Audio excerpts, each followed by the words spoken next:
옛날부터 한국을 생각하면 눈물이 난다는 취지로 인터뷰를 한 외국 CEO들이 많죠. 그 대표적인 건 역시 코스트코, 넷플릭스처럼 한국의 수혜를 엄청나게 받은 기업들입니다. 그런데 최근 이 기업마저도 한국을 향해 어마어마한 감사를 보내고 있다는데요. 그도 그럴 것이 이 기업은 한때 부도까지 겪었다가 한국의 힘을 입어 현재는 상상도 할 수 없을 정도로 수많은 매장을 거느리며 업계 1위를 향해 달려가고 있기 때문입니다. 이에 뉴욕타임즈는 기사까지 내며 이런 현상에 대해 대대적으로 보도하기도 했는데요. 무슨 일인지 함께 알아보시죠. 과거 맥도날드, 롯데리아, 버거킹만 존재감을 드러내던 햄버거 시장에 쉐이크쉑 버거, 고든 램지 버거, 파이브가이즈 등등 미국의 햄버거 대기업들이 대거 들어오고 있는 중입니다. 그런데 여러분들은 전 세계에서 가장 매장 수가 많은 브랜드가 어디인지 아시나요? 물론 1위는 맥도날드입니다. 맥도날드는 매장 수가 무려 5만 개를 훌쩍 넘기며 한국에서도 맥도날드가 가까이 있는 곳을 맥세권이라 부르며 번화가의 기준을 맥도날드로 보기도 하죠. 이렇게 1등은 별로 놀랍지 않은데 진짜 깜짝 놀랄 만한 건 바로 2등이었습니다. 2위가 바로 서브웨이라는 것입니다. 서브웨이는 샌드위치와 샐러드를 판매하는 미국의 패스트푸드 음식 체인점인데요.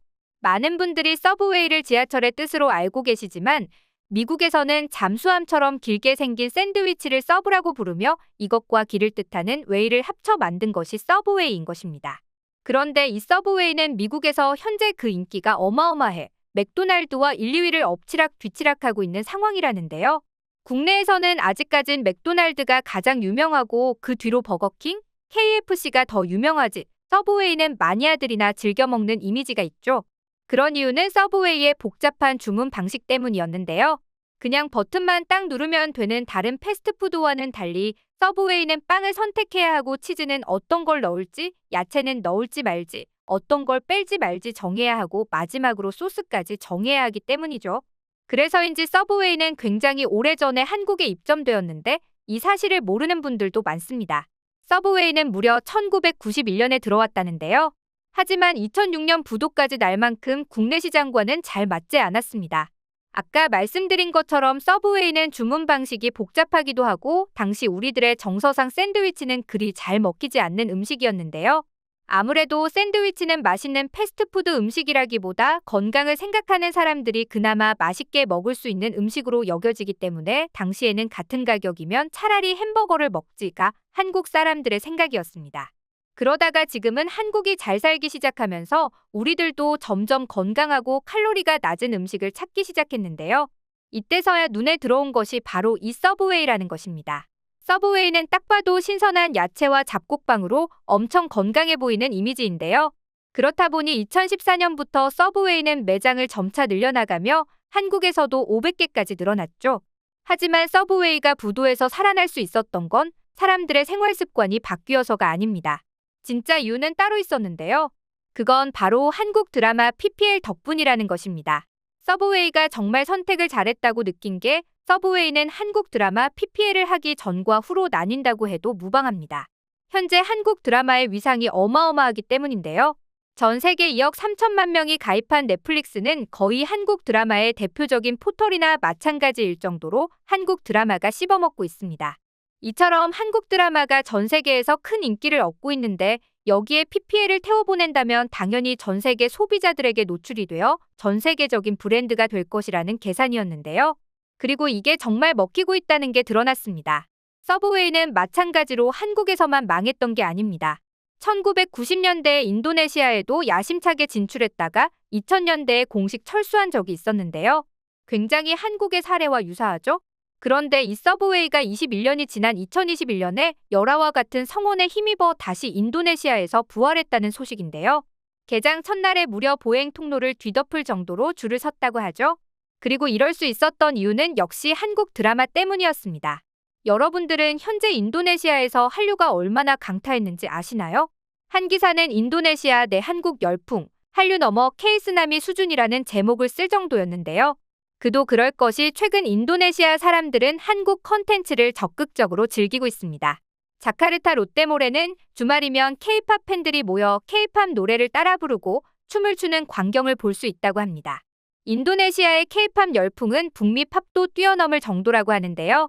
방탄소년단, 블랙핑크, NCT 등 한국 아이돌들의 신곡은 공개만 됐다 하면 바로 음원 순위 1위에 오른다고 합니다. 게다가 인터넷 접속이 고르지 못한 열악한 환경 속에서도 한국 드라마의 열풍이 거세게 불고 있다는데요.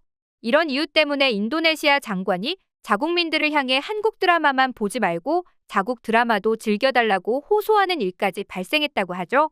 인도네시아의 넷플릭스 상위 10개 시리즈를 보면 한국 드라마가 거의 점령했다시피 한다고 하죠. 이런 상황까지 오자 2024년 대선에서 조코 위도도 대통령은 정치 왕조를 만들려 한다는 비판에 대해 정치는 이데올로기 경쟁인데 감정 싸움으로 생각한다며 K드라마를 너무 많이 봐서 그렇다고 K드라마를 언급하기도 했습니다. 그리고 간자르 후보는 본인의 인기가 K-팝 스타만큼 되지 않느냐고 물었고 아니스 바스웨단 후보의 지지자들은 아니스 버블이라는 엑스팬 계정을 중심으로 아니스를 홍보하는 트위터와 틱톡 게시물과 라이브 방송 그리고 커피트럭 같은 한류 팬덤 문화를 적극 활용했는데요. 대선 후보들조차 한류를 언급해야 할 만큼 한류 현상이 인도네시아를 강타했다는 사실을 알 수 있습니다.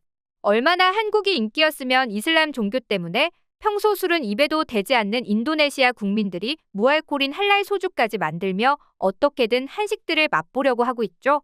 이처럼 한국 드라마에 나온 음식들은 모두 맛보고 싶어하는 게 전 세계의 흐름인데요.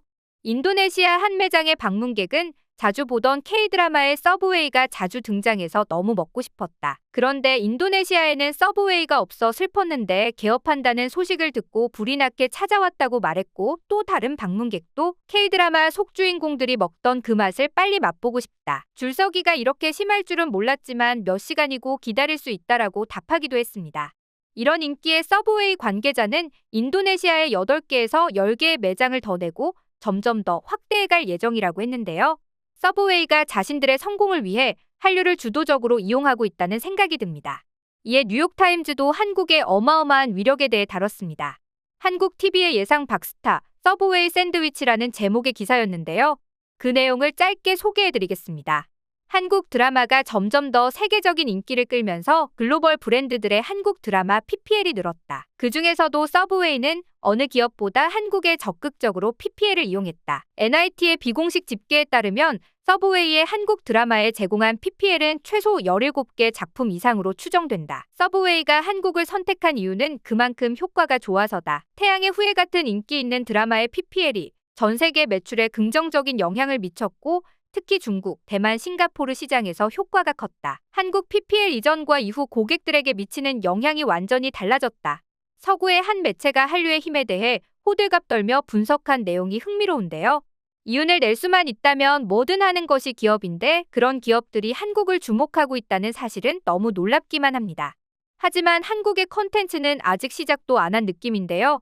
앞으로 한국의 드라마, 영화, K-팝 등 여러 가지 분야에서 얼마나 발전할지 기대가 되면서 얼마나 많은 기업들이 한국을 주목할지 지켜보는 재미가 있을 것 같습니다.